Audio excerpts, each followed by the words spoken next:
ನಾಗೇಂದ್ರ ಕರ್ಮಕಾಂಡದ ಮತ್ತೊಂದು mega exclusive ಸುದ್ದಿ republic ಹಣದಲ್ಲಿ ಮಾತ್ರ ಕೋಟಿ ಕೋಟಿ ಹಣ ವರ್ಗಾವಣೆಯ ಡಿಜಿಟಲ್ ಸಾಕ್ಷ್ಯವನ್ನ ಇಡಿ ಅಧಿಕಾರಿಗಳು ಕಲೆ ಹಾಕಿದ್ದಾರೆ. ಅಕ್ರಮದ ಮಹತ್ವದ ದಾಖಲಾತಿಗಳು ಇಡಿ ವಶದಲ್ಲಿ. ನಾಗೇಂದ್ರ ಮತ್ತು ಆಪ್ತರಿಂದಲೇ ಬಡವರ ಹಣ ಲೂಟಿ ಆಯ್ತಾ? ಬುಡಕಟ್ಟು ಜನಾಂಗದ ಅಭಿವೃದ್ಧಿಗೆ ಸೇರ್ಬೇಕಾದಂತಹ ದುಡ್ಡು ಇನ್ಯಾರ್ದು ಪಾಲಾಗುತ್ತೆ ಅಂದ್ರೆ ಕೇಳಬಾರ್ದಾ? ಇದನ್ನ ತಪ್ಪಿತಸ್ಥರ ವಿರುದ್ಧ ಕಠಿಣ ಕ್ರಮ ಆಗಬೇಕು ಅನ್ನೋದು ಜನರ ಆಗ್ರಹ.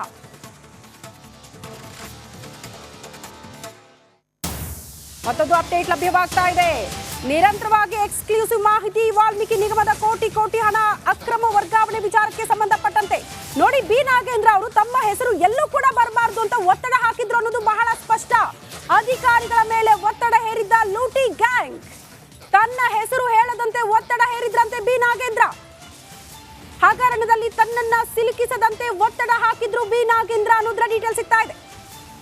ಅಧಿಕಾರಿಗಳಿಗೆ ಹೇಳೋದು, ನೀವು ಸಿಕ್ಕಾಕೊಂಡ್ರೆ ಆಚೆ ಕರ್ಕೊಂಡು ಬರ್ತೀನಿ, ಆದ್ರೆ ನನ್ನ ಹೆಸರು ಎಲ್ಲೂ ಬರಬಾರ್ದು, ನಾನು ಆಚೆ ಇದ್ರೆ ಮಾತ್ರ ನಿಮ್ಮನ್ನ ಸೇಫ್ ಮಾಡೋದಕ್ಕಾಗತ್ತೆ ಅನ್ನುವಂತಹ ವಿಚಾರವನ್ನ ಪ್ರಸ್ತಾಪ ಮಾಡಿದ್ರು, ಒತ್ತಡ ಹಾಕಿದ್ರು ಅನ್ನುವಂತಹ ವಿಚಾರ. ಈ ಬಗ್ಗೆ ಮತ್ತಷ್ಟು ಡೀಟೇಲ್ಸ್ ಅನ್ನ ಕೊಡೋದಕ್ಕೆ ನನ್ನ ಸಹೋದ್ಯೋಗಿ ನಾಗೇಂದ್ರ ಬಾಬು ಕೂಡ ನೇರ ಸಂಪರ್ಕದಲ್ಲಿದ್ದಾರೆ. ನಾಗೇಂದ್ರ ಬಾಬು, ಬಿ ನಾಗೇಂದ್ರ ಅವರು ಸೇಫ್ ಆಗೋದಕ್ಕೆ, ಯಾವಾಗ ಈ ಅಕ್ರಮ ಬಯಲಾಗುತ್ತೋ ತಾವು ಸೇಫ್ ಆಗೋದಕ್ಕೆ ಅಧಿಕಾರಿಗಳನ್ನ ಬಲಿ ಮಾಡೋದಕ್ಕೆ ಹೊರಟಿದ್ರು ಅನ್ನೋದು ಬಹಳ ಸ್ಪಷ್ಟನಾ?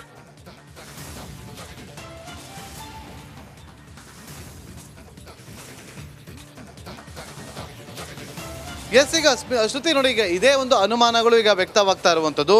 ನೋಡಿ, 29ನೇ ತಾರೀಕು ಮೇ ತಿಂಗಳಲ್ಲಿ ಶಾಂಗ್ರಿಲಾ ಹೋಟೆಲ್ನಲ್ಲಿ ಸ್ವಲ್ಪ ದೂರದಲ್ಲಿ ಒಂದು ಮೀಟಿಂಗನ್ನು ಮಾಡ್ತಾರೆ. ಯಾರೆಲ್ಲ ಶಾಮೀಲಾಗಿದ್ರು ಅವರೆಲ್ಲರನ್ನೂ ಕೂಡ ಕರೆಸಿಕೊಂಡು ಯಾವುದೇ ಕಾರಣಕ್ಕೂ ಕೂಡ ತನ್ನ ಹೆಸರನ್ನು ಎಲ್ಲೂ ಪ್ರಸ್ತಾಪ ಆಗೋದು ಬೇಡ, ನಾನು ಮುಂದಿನ ದಿನಗಳಲ್ಲಿ ನಿಮ್ಮನ್ನೆಲ್ಲರೂ ಕೂಡ ನೋಡಿಕೊಳ್ತೀನಿ ಅನ್ನುವ ವಿಚಾರವನ್ನು ಪ್ರಸ್ತಾಪ ಮಾಡಿದರು. ಸೊ ಈಗ ಇದೇ ವಿಚಾರವನ್ನು ಇಡಿ ಅಧಿಕಾರಿಗಳು ತನಿಖೆಯ ಸಂದರ್ಭದಲ್ಲಿ ಕಂಡುಕೊಂಡಿದ್ದಾರೆ. ಈ ಒಂದು ಪ್ರಕರಣದಿಂದ ಒಂದು ರೀತಿಯಲ್ಲಿ ಸಾಕ್ಷ್ಯ ನಾಶ ಮಾಡುವಂತ ಪ್ರಯತ್ನವನ್ನ ಕೂಡ ಮಾಡಿದ್ದಾರೆ ಅಂತ ಅನಿಸ್ತದೆ. ಇದೇ ವಿಚಾರವನ್ನು ನಾನು ಸುನಿಲ್ಗೆ ಪ್ರಶ್ನೆ ಮಾಡ್ತಾ ಇದ್ದೀನಿ. ಸುನಿಲ್ ನೋಡಿ, ಈಗ ಎಲ್ಲರನ್ನು ಕೂಡ ಒಟ್ಟಿಗೆ ಕರೆದು ನನ್ನ ಹೆಸರು ಎಲ್ಲೂ ಕೂಡ ಹೇಳಬೇಡಿ, ಮುಂದಿನ ದಿನದಲ್ಲಿ ನಿಮಗೆ ನಾನು ನೋಡ್ಕೊಳ್ತೀನಿ ಅಂತೇಳಿ ಒಂದು ಕಡೆ ಆಮಿಷ ಹೊಡೆದಂಗೂ ಆಯಿತು, ಸಾಕ್ಷ್ಯವನ್ನ ಮರೆಮಾಚುವಂಥ ಕೆಲಸಕ್ಕೂ ಕೂಡ ಮುಂದಾಯಿತು ಅಂತ ಅನಿಸ್ತಾ ಇಲ್ವಾ? ಎಸ್, ಇದರಲ್ಲಿ ಮತ್ತೊಂದು ವಿಚಾರವನ್ನು ಕೂಡ ಹೇಳಬೇಕು. ಇತ್ತೀಚೆಗಷ್ಟೇ ಒಂದು ಆಡಿಯೋ ರಿಲೀಸ್ ಆಗಿತ್ತು. ಅಂದರೆ ಪರಶುರಾಮ್ ಮತ್ತು ಪದ್ಮನಾಭ್ ಇಬ್ಬರು ಕೂಡ ಮಾತಾಡುವಂಥದ್ದು. ಚಂದ್ರಿಕಾ ಹೋಟೆಲ್ ಬಳಿ ಬಂದು ಅವರಿಬ್ಬರು ಕೂಡ ಮಾತಾಡ್ತಾರೆ. ಅದರಲ್ಲಿ ಕೆಲವೊಂದು ವಿಚಾರಗಳನ್ನು ಅವರು ಮಾತಾಡಿರುವಂಥದ್ದನ್ನು ನೋಡೋದಕ್ಕೂ ಈಗ ಇಡಿ ಅಧಿಕಾರಿಗಳ ತನಿಖೆ ವೇಳೆ ಬೆಳಕಿಗೆ ಬಂದಿರುವಂಥ ಕೆಲವೊಂದು ವಿಚಾರಗಳು ಕೂಡ ತುಂಬಾ ಸಾಮ್ಯತೆ ಅನ್ನಿಸ್ತಾ ಇದೆ. ಏನಕ್ಕೆ ಅಂದರೆ ಅದರಲ್ಲಿ ಅವರಿಬ್ಬರು ಕೂಡ ಮಾತಾಡ್ಕೋತಾರೆ, ಇನ್ ಕೇಸ್ ನಾಳೆ ದಿನ ಏನಾದರೂ ಈ ವಿಚಾರಗಳು ಹೊರಗಡೆ ಬಂದರೆ ನಾವಿಬ್ಬರು ಜೈಲಿಗೆ ಹೋಗ್ತೀವಿ ಅನ್ನುವಂಥದ್ದು.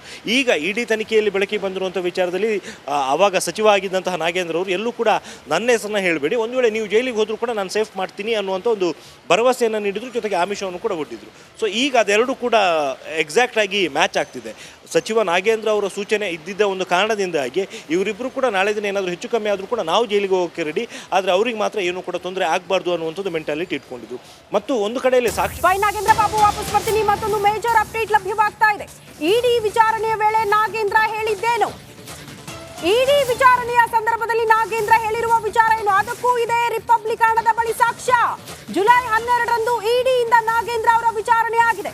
ಇಡಿ ಪ್ರಶ್ನೆಗಳಿಂದ ತಪ್ಪಿಸಿಕೊಳ್ಳೋದಕ್ಕೆ ನಾಗೇಂದ್ರ ಅವರು ಸತತವಾಗಿ ಪ್ರಯತ್ನ ಪಟ್ಟಿದ್ದಾರೆ. ಬಹುತೇಕ ಪ್ರಶ್ನೆಗಳಿಗೆ ಬಿ ನಾಗೇಂದ್ರ ಅವರು ಉತ್ತರನೇ ಕೊಟ್ಟಿಲ್ಲ.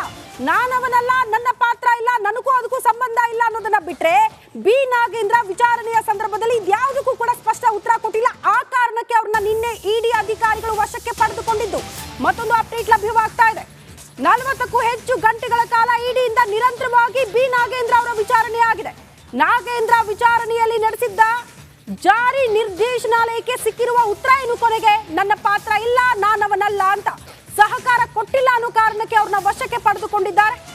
ಈ ಬಗ್ಗೆ ಮತ್ತಷ್ಟು ಡೀಟೇಲ್ಸ್ ಅನ್ನು ಕೊಡ್ತಾ ಹೋಗ್ತಾರೆ ನಮ್ಮ ಪ್ರತಿನಿಧಿ ನಾಗೇಂದ್ರ ಬಾಬು ನೇರ ಸಂಪರ್ಕದಲ್ಲಿ. ನಾಗೇಂದ್ರ ಬಾಬು, ಒಟ್ಟಲ್ಲಿ ಇಡಿ ಅಧಿಕಾರಿಗಳ ವಿಚಾರಣೆಯಿಂದ ತಪ್ಪಿಸಿಕೊಳ್ಳೋ ಪ್ರಯತ್ನ ಬಿ ನಾಗೇಂದ್ರ ಅವರು ಮಾಡಿದ್ರು ಕೂಡ ಸಾಕ್ಷ್ಯಗಳು ಬಿ ನಾಗೇಂದ್ರ ಅವರ ಪಾತ್ರದ ಬಗ್ಗೆ ಉಲ್ಲೇಖ ಮಾಡ್ತಾ ಇದೆ, ಒತ್ತಿ ಹೇಳ್ತಾ ಇದೆ. ಮೋಸ್ಟ್ಲಿ ಸೇಫ್ ಆಗೋದಕ್ಕೆ ಸಾಧ್ಯ ಇಲ್ಲ ಅಂತ ಅನ್ಸುತ್ತೆ. SIT ಇಂದ ಸೇಫ್ ಆಗೋದಕ್ಕೆ ಪ್ರಯತ್ನಗಳಾಯ್ತು, ಇಡಿಯಿಂದ ಸಾಧ್ಯ ಇಲ್ಲ ಅಂತ ಅನ್ಸುತ್ತೆ ಸದ್ಯದ ಬೆಳವಣಿಗೆ ಗಮನಿಸಿದ್ರೆ.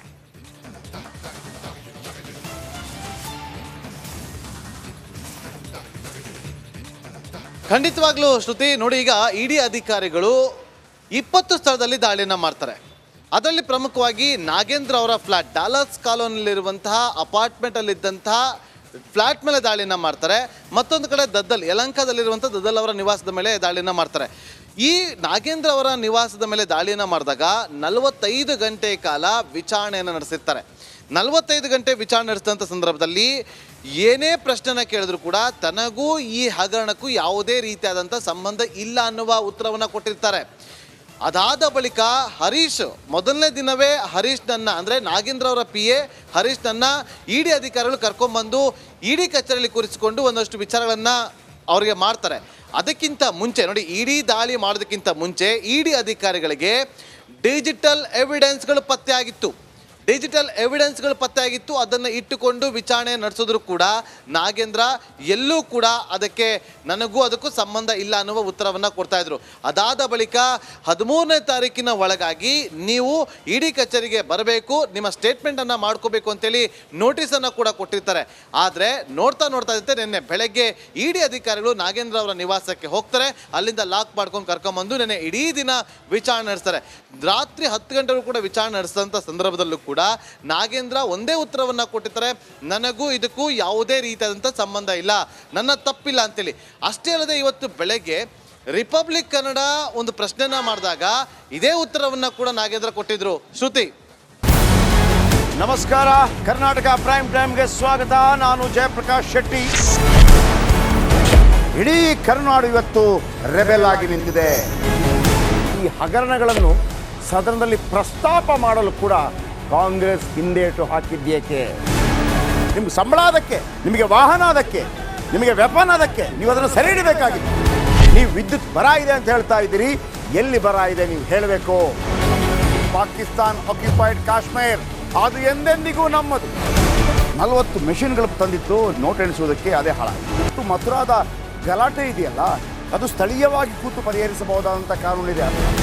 ಗ್ಯಾರಂಟಿ ಯೋಜನೆಯಿಂದ ನಷ್ಟ ಆಗಿದೆ, ಲಾಭ ಆಗಿದೆ, ದಯವಿಟ್ಟು ಹೇಳಿ. Dawood Ibrahim most wanted criminal ಯಾವಾಗಾದ ಅಂದರೆ ಇಲ್ಲಿ ತನಕ ಭಾರತ ದೇಶದಲ್ಲಿ ಓರ್ವ ದಲಿತ ಪ್ರಧಾನಿಯಾದಂಥ ಇತಿಹಾಸವೇ ಇಲ್ಲ.